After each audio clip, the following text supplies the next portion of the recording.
નમસ્કાર વિદ્યાર્થી મિત્રો, મારી યુટ્યુબ ચેનલ સંજય પટેલમાં આપ સૌનું હાર્દિક સ્વાગત છે.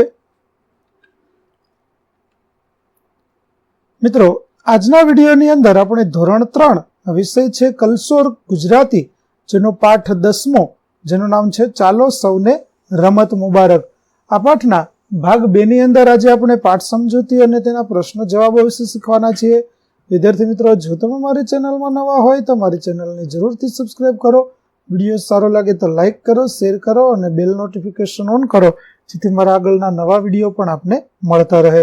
તેમજ મિત્રો, આ પાઠની પીડીએફ જોવો પ્લે સ્ટોરમાંથી અમારી એપ્લિકેશન વિશ્વગુરુ સ્ટડી 1 થી 12 ગુજરાતી ડાઉનલોડ કરી તમારા મોબાઈલમાં ઇન્સ્ટોલ કરો. જે તમે શરૂ કરશો તો તમને આ પ્રકારે જોવા મળશે, જેમાં બધા ધોરણની અંદર ધોરણ બતાવશે, ધોરણ પસંદ કરશો એટલે વિષય બતાવશે, વિષય પસંદ કરશો એટલે પાઠનું નામ બતાવશે. જેમાં વિડીયો ઉપર ક્લિક કરશો તો તમને વિડીયો જોવા મળશે અને પીડીએફ ઉપર તમે ક્લિક કરશો તો તમને પીડીએફ જોવા મળશે.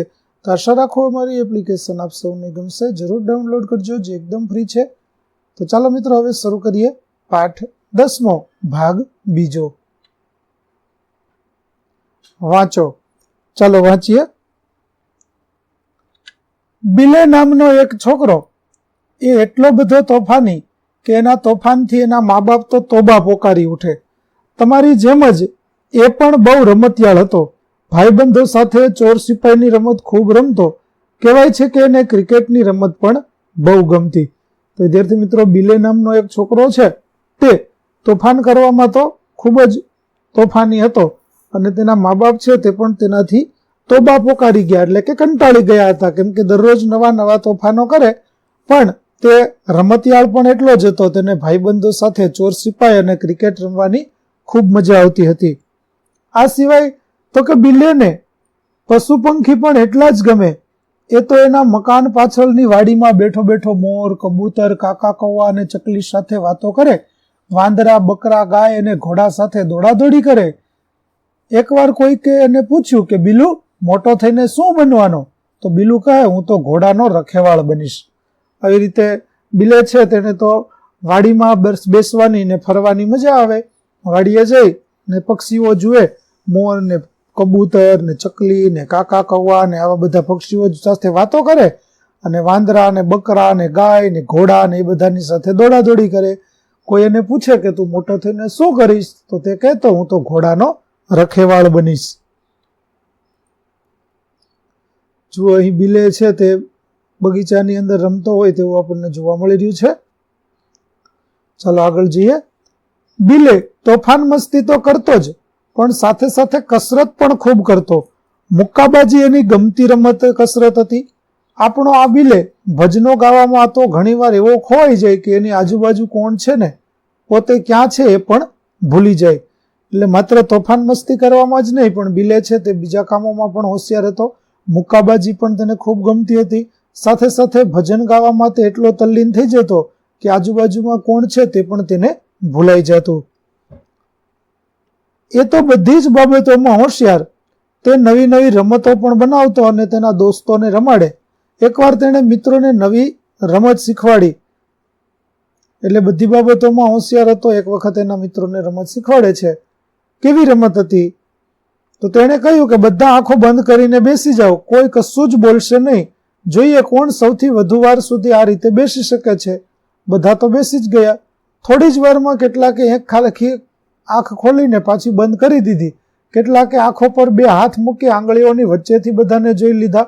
કેટલાકે તો વળી ઉધરસ ખાધી. 2 જણને છીંક આવી, 3 જણને ખંજવાળ આવી. એમ કરતા કરતા કેટલાક મિત્રો ખસી ગયા અને રમતમાંથી નીકળી ગયા. તો આવી રીતે બિલેની રમત છે તેમાં કોઈ ટકી શકતું નથી. બધા કંઈક ને કંઈક કારણોસર પોતાની રમત છે તે છોડી દે છે. પણ બિલે ઢીલો પડે એવો ન હતો. એની રમત તો ચાલી જ રહી હતી. એ તો બિલકુલ મૂર્તિની જેમ આંખો બંધ કરીને સ્થિર બેઠો. એટલામાં મંદિરમાં સાપ આવ્યો. બધા મિત્રો છે તે તો આ રમત છોડીને જતા રહ્યા, પણ બિલે છે રમત છોડતો નથી. તેણે તો પોતાની આંખો બંધ રાખી અને જાણે કે તપ કરવા બેસી ગયો હોય તેવી રીતે તે તો બેસી ગયો, પોતાની આંખો ખોલતો નથી. અને એટલામાં જ મંદિરની અંદર સાપ આવે છે. મિત્રોએ તેના નામની બૂમો પાડી, પણ બિલે તો પોતાની રમતમાં તલ્લીન થઈ ગયો હતો. સાપ સાપ કરતા ગભરાયેલા દોસ્તો ખૂબ બૂમો પાડી, પણ બિલેએ રમત ન છોડી. તે તો પોતાની રમતમાં સ્થિર રહ્યો. સાપ એની સામેથી પસાર થઈ ગયો. આમ રમતમાં બિલે એટલો તલ્લીન થઈ ગયો કે મિત્રોનો અવાજ છે તે પણ તેને સંભળાતો નથી. બધા મિત્રોએ સાપ સાપ એવી બૂમો પાડી, પણ બિલે કશું સાંભળતો નથી અને સ્થિર રહ્યો. અંતે સાપ તેની સામેથી પસાર થઈ ગયો, પણ બિલે તો પોતાની રમત ચાલુ જ રાખે છે. ત્યાર પછી અહીં જુઓ, બિલેને બીજી કઈ રમત ગમે છે તેનું પણ એક ચિત્ર આપેલું છે. થોડી વાર પછી બિલેએ આંખો ખોલી. મિત્રો એને પૂછવા લાગ્યા કે બિલે, તને અમારી બૂમો ન સંભળાય? અહીં કેટલો મોટો સાપ આવ્યો હતો. બિલેએ કહ્યું, પણ હું તો મારી રમતમાં મશગુલ હતો. એટલે થોડી વાર પછી બિલે જ્યારે આંખ ખોલે છે ત્યારે બધાએ તેને પૂછ્યું કે અમે આટલી બૂમો પાડી તો તને તે સંભળાતું ન હતું કે તારી સામેથી કેવડો મોટો સાપ પસાર થયો અને તને જરા પણ ખબર નથી? ત્યારે બિલે કહે છે કે હું તો મારી રમતમાં મશગુલ હતો, મને કશાની ખબર નથી. બિલે કશાથી ડરે જ નહીં. તે તોફાની તો હતો જ, સાથે સાથે નીડર પણ એવો જ હતો. નીડર એટલે જેને કોઈનાથી ડર ન લાગે તેને નીડર કહેવાય. તો બિલે કોઈનાથી ડરતો ન હતો, તોફાની હતો, સાથે સાથે નીડર પણ હતો. બિલેને વડવાઈના હિંચકા ખાવા બહુ ગમે. એ તો રોજ બપોરે હિંચકા ખાવા જાય. હિંચકા ખાવાની એની રીત પણ સાવ જુદી જ. નજીકની વાડીમાં એક વડલો હતો. બિલે આ વડલા ઉપર ચડે, એની ડાળી પર પગ ભરાવે અને પછી પોતે શરીર નીચે લટકાવીને હિંચકા ખાય. જાણે કોઈ લંગૂર કે વડવા ગોળ ન હોય. એને પડવાની તો જરાય બીક ન લાગે. વિદ્યાર્થી મિત્રો, આગળના ફોટાની અંદર આપણે જોયું કે બિલે છે તે વડલાના ઝાડ ઉપર ઊંધો લટકી અને હિંચકા ખાવાનું પસંદ કરતો હતો. બીજા મિત્રો છે તેને આ રીતે ન ગમતું, પણ બિલે છે તે તો બધાથી અલગ, જાણે કે વડવા ગોળ કે લંગૂર હોય તેવી રીતે ઊંધો લટકી અને તે હિંચકા ખાતો અને તેને પડવાની પણ જરા પણ બીક લાગતી નહોતી. એને આમ લટકતો જોઈને એક વડીલને બીક લાગી. છોકરો કદાચ પડી જશે. એમણે કહ્યું, બિલે, આ ઊંધા લટકીને હિંચકા ન ખવાય, કદાચ વાગી બેસશે. વડીલની શિખામણ બિલેના ગળે ઉતરી એટલે એમણે કહ્યું કે અરે ન ઉતરી એટલે એમણે કહ્યું, અરે આ ઝાડ પર તો રાક્ષસ નામનું ભૂત રહે છે, એ આવી જશે. બિલે ખડખડાટ હસી પડ્યો. આવી રીતે બિલે છે તેને ઊંધો લટકી અને હિંચકા ખાતો જોઈ એક વડીલ છે તેમણે કહ્યું કે બેટા, આ રીતે હિંચકા ન ખવાય, જો આવી રીતે તું પડી જઈશ તો તને વાગી જશે. ત્યારે બિલે છે તે તેની વાત માનતો નથી.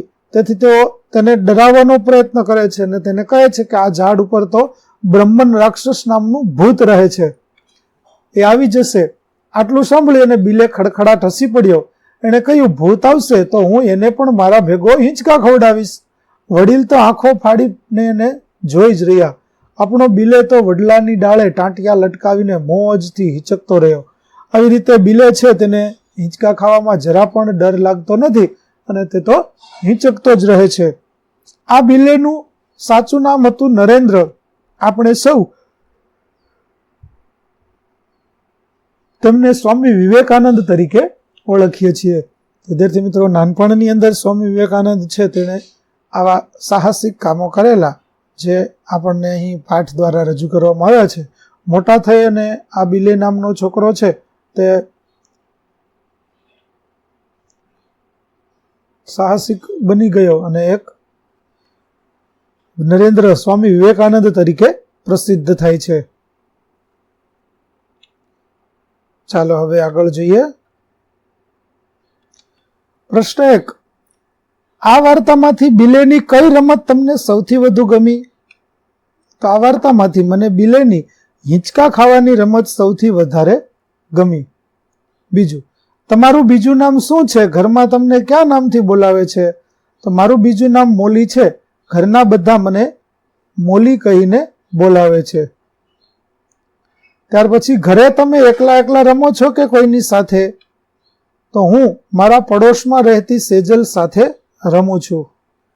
ચોથું, તમને કઈ રમત રમવાનું ખૂબ ગમે છે? તો મને ચોર સિપાહી રમવાનું ખૂબ ગમે છે. ત્યાર પછી પાંચમું, તમે કેવા કેવા તોફાન કરો છો? તો હું અનેક પ્રકારના તોફાન કરું છું. પાણીનો પ્યાલો ઢોળી નાખું છું, ઝાડ પર ચડીને હલાવી નાખું છું, પપ્પા જોડે સ્કૂટર પર આટા મારવાની જીદ કરું. છઠ્ઠું, તમને મન ફાવે તે કરવાનું કહેવામાં આવે તો તમે શું શું કરો? તો જો મને મન ફાવે તેમ કરવાનું કહેવામાં આવે તો હું ટીવી પર કાર્ટૂન જોયા કરું. ત્યાર પછી સાતમું, તમને વડીલો કઈ કઈ શિખામણ આપે છે? તો મને વડીલો વહેલા ઉઠવાની, ભણવા બેસવાની અને આખો દિવસ ટીવી અને મોબાઈલ ન જોવાની શિખામણ આપે છે. આઠમું, તમારા ગમતા ખેલાડીનું નામ કહો. તો મારા ગમતા ખેલાડી છે વિરાટ કોહલી. ત્યાર પછી, તમને કઈ જગ્યાએ હિંચકા ખાવાનું ગમે છે? તો મને બગીચામાં હિંચકા ખાવાનું ગમે છે. 10મું, તમને શાની બીક લાગે છે અને ક્યારથી? તો મને કૂતરાની બીક લાગે છે.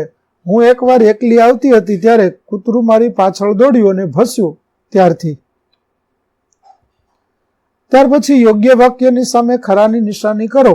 પેલું, શિવાની ખોવાઈ ગઈ છે. તો જવાબ આવશે શિવાની નાચવાનું શરૂ કરે પછી એને બીજી કોઈ ખબર રહેતી નથી. બીજું, મારા ગળે ઉતરતું નથી.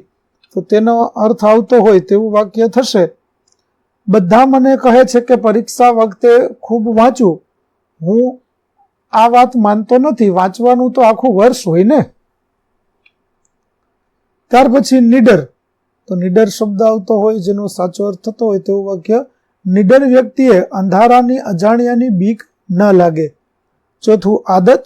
તો તેનું વાક્ય થશે, તારી આ આદત ન ગમી, એકની એક વાત પૂછ્યા કરે છે. ત્યાર પછી જવાબ લખો. બિલેને કઈ રમત બહુ ગમતી હતી? પ્રશ્ન 1, બિલેને કઈ રમત બહુ ગમતી હતી? તો બિલેને ક્રિકેટની રમત બહુ ગમતી હતી. બીજું, વાર્તામાં કયા કયા પક્ષીના નામ છે?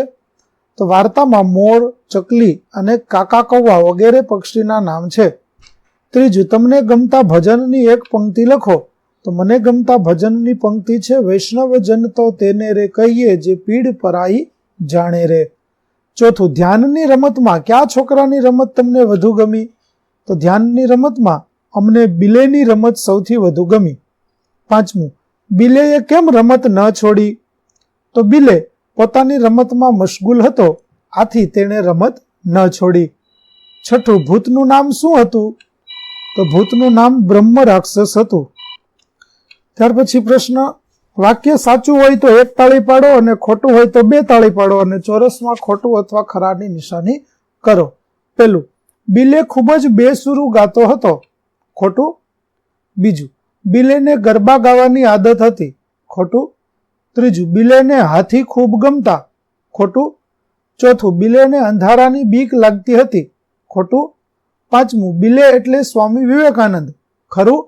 અને છઠ્ઠું, વડીલની વાત સાંભળી બિલેએ હિંચકા ખાવાનું બંધ કર્યું. તો તે પણ ખોટું. ત્યાર પછી વાક્યોને ક્રમમાં ગોઠવો. તો પેલું વાક્ય આવશે, બિલેએ મિત્રોને ધ્યાનની રમત શીખવાડી. બીજું, બિલેના મિત્રો ડરી ગયા. ત્રીજું, બિલેએ ધ્યાનની રમત છોડી નહીં. ચોથું, નાગ બિલે પાસેથી શાંતિથી પસાર થઈ ગયો. પાંચમું, થોડી વાર પછી બિલેએ આંખો ખોલી. ત્યાર પછી જો આ જ વાત નરેન્દ્ર કહે તો કઈ રીતે કહે તે લખો. તો ચાલો આપણે લખીએ કે તે દિવસે હું મારા દોસ્તો સાથે મંદિરમાં બેઠો હતો. આંખો મીચીને હું તો મનોમન પ્રાર્થના બોલવા લાગ્યો. હું એમને એમ એક ધ્યાન થઈ ગયો. એટલામાં મંદિરમાં સાપ નીકળ્યો. સાપ જોઈને સાપ સાપ સાપ કરતા સૌ છોકરા જાય નાઠા. જોકે મને તો તેની અસર જ ન થઈ. હું તો આંખો મીચીને હાથ જોડીને ધ્યાનમાં મસ્ત બની ગયેલો. ત્યાર પછી ખોટો અક્ષર કે શબ્દ છેકી અને વાક્ય ફરીથી લખો. તો પેલું, એને ચોર સિપાહીની રમત બહુ ગમતી. બીજું, બિલેને બીક લાગતી નથી. ત્રીજું, બિલેને હિંચકા ખાવાની આદત પડી હતી. ત્યાર પછી ચોથું વાક્ય થશે, વડીલે બિલેને હિંચકા ન ખાવાની શિખામણ આપી. પાંચમું વાક્ય, બિલે વડના ઝાડ પર હિંચકા ખાય.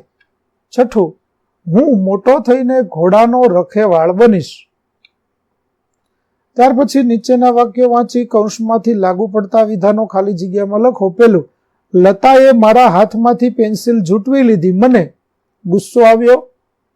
બીજું, આધ્યાને આજે પહેલી જ વખત પ્રાર્થના સંમેલનમાં ગાવાનું હતું, તેને બીક લાગી.